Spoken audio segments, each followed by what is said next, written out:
Okay, today I want to look at the document Nostra, aetate. I'm using a little bit of an older volume. It's just what was readily available to me. And Nostra aetate on October 28th, 1965 had some very important bits of information in there that I think are very applicable and help us to see the big picture of the human person.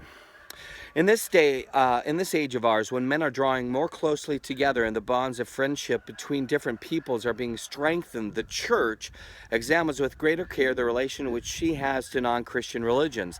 And of course, that's very important for us, especially for those of you working within a parish setting. You're going to interact with people of a number of different denominational backgrounds and religious backgrounds, and having a basic understanding of how this all fits in the puzzle is important.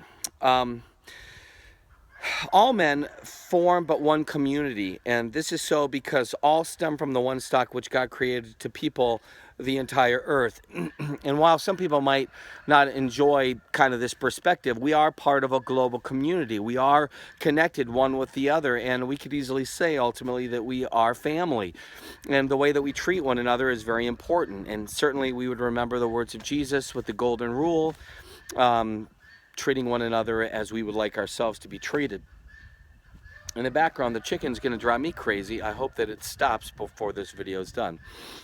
Men look to their different religions for an answer to the unsolved riddles of human existence. Now, that's a very important sentence. Men look to their different religions for an answer to the unsolved riddles of human existence. The problems that weigh heavily on the hearts of men are the same today as in the ages past. What is man? What is the meaning and purpose of life? What is upright behavior and what is sinful? Where does suffering originate and what end does it serve? How can genuine happiness be found? What happens at death? And what is judgment? What reward follows death? And finally, what is the ultimate mystery beyond human explanation, which embraces our entire existence, from which we take our origin and towards which we tend? And again, I think this is very important for us to remember, is that we all, whether we lived 100 years previous, 600 years previous, 6,000 years previous, or 100 years in the future, we're all going to wonder, what is the purpose and the meaning of my life? And we're going to all struggle with these basic primordial questions. What is man? What's the meaning and purpose of life? What is upright behavior? What is sinful? Where does suffering originate? And what this is going to say here in section 2 now, throughout history, even to the present day, there is found among different peoples a certain awareness, a hidden power, which lies behind the course of nature and the events of human life. At times, there is present even a recognition of a supreme being, or still more, of a father. And this awareness and recognition results in a way of life that is imbued with a deep religious sense. The religions, which are found in more advanced civilizations, endeavor, by way of well-defined concepts in exact language, to answer these questions. So that's very important. There are very developed civilizations. They, throughout all of history, have attempted through the religious constructs to answer these primordial questions, and with well-defined concepts and exact language to answer those questions. So well-defined concept, exact language, that's very important. So part of our job, if you will, is, if we're going to have a dialogue with people of other religion, is to know what it is that they're trying to articulate. Look at their language. It's very important, the meaning behind it, and not to superimpose ideas that we have on to their system. It might not be the same. And so the more we know about them, the better. Thus, in Hinduism, men explore the divine mystery and express it both in the limitless riches of myth and the accurately defined insights of philosophy. And they seek release from the trials of the present life by ascetical practices, profound meditation, and recourse to God in confidence and love. Buddhism, in its various forms, testifies to the essential inadequacy of this changing world.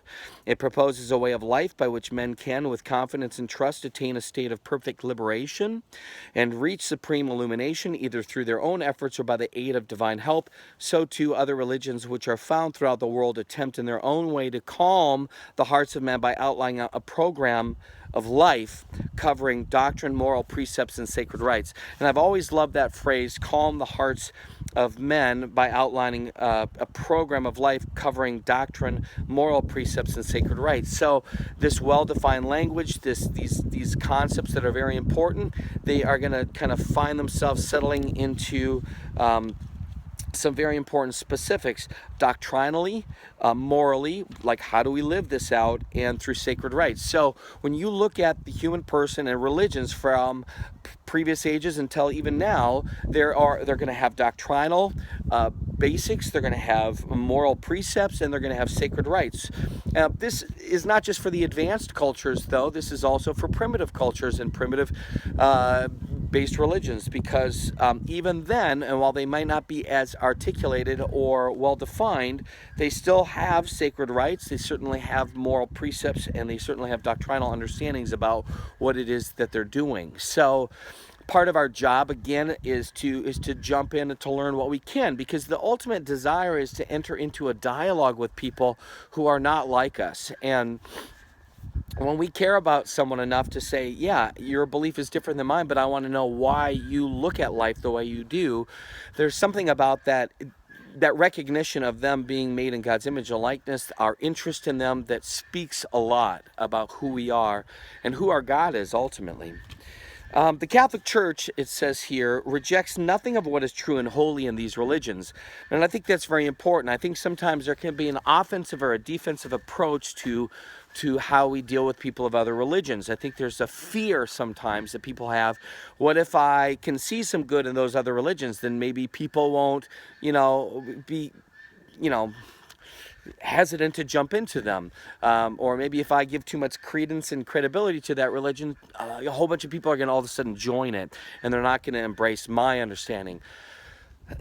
My perspective is that I believe God is big enough to handle all of our questions, and I don't think we do anybody any positive service by minimizing the positive of a particular religion or philosophical worldview. I think we do them a service to speak authentically about what it is that they believe and why.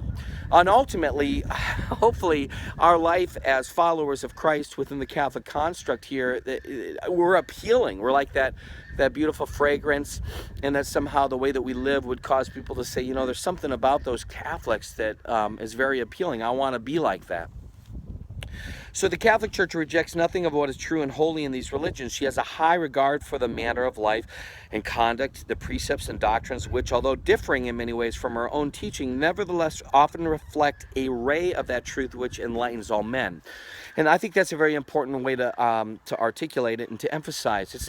We're not saying that they have the fullness of understanding in different religions, but they certainly do have various ways in which they have unpacked what we know to be as truths into their doctrinal understanding or into their moral way of living.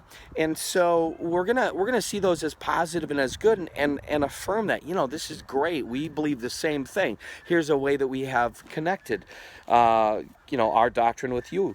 But we are gonna find something here very important that's something that we need to emphasize. It says, yet, this is the church, she proclaims and is in duty bound to proclaim without fail Christ, who is the way, the truth, and the life. And because, really, we believe that God has given the fullness of who he is in the person of Jesus Christ, obviously, to this world, and set up, Jesus himself setting up this structure of the Catholic Church to continue to invite people into this relationship with God, we are going to say that the fullness of who God is in that incarnation is better than just a small ray of life. Now, we could easily say that people who have a small ray of that light in their life, maybe they're living more to the full than many people who have been given the fullness of light, if you will, in Catholicism, in the incarnation and the gift of Jesus to us. And the shame is on those who've been given the fullness but do nothing with it. And we'll be able to talk about that a little more. I think that a lot of us have been given so much, but we don't unpack it to the fullest capacity. It's like when you get an iPhone and all you use it for is a phone call. Hello? Who would just use an iPhone for a phone? I mean, there's so many more things to it. Ultimately, what we see here in this beginning of this document is the importance that the church has to enter into dialogue with people of different faiths, different religions, and that we have a lot in common, but ultimately we do believe beyond a shadow of a doubt that God has given the fullness of who he is to us in the person of Jesus Christ.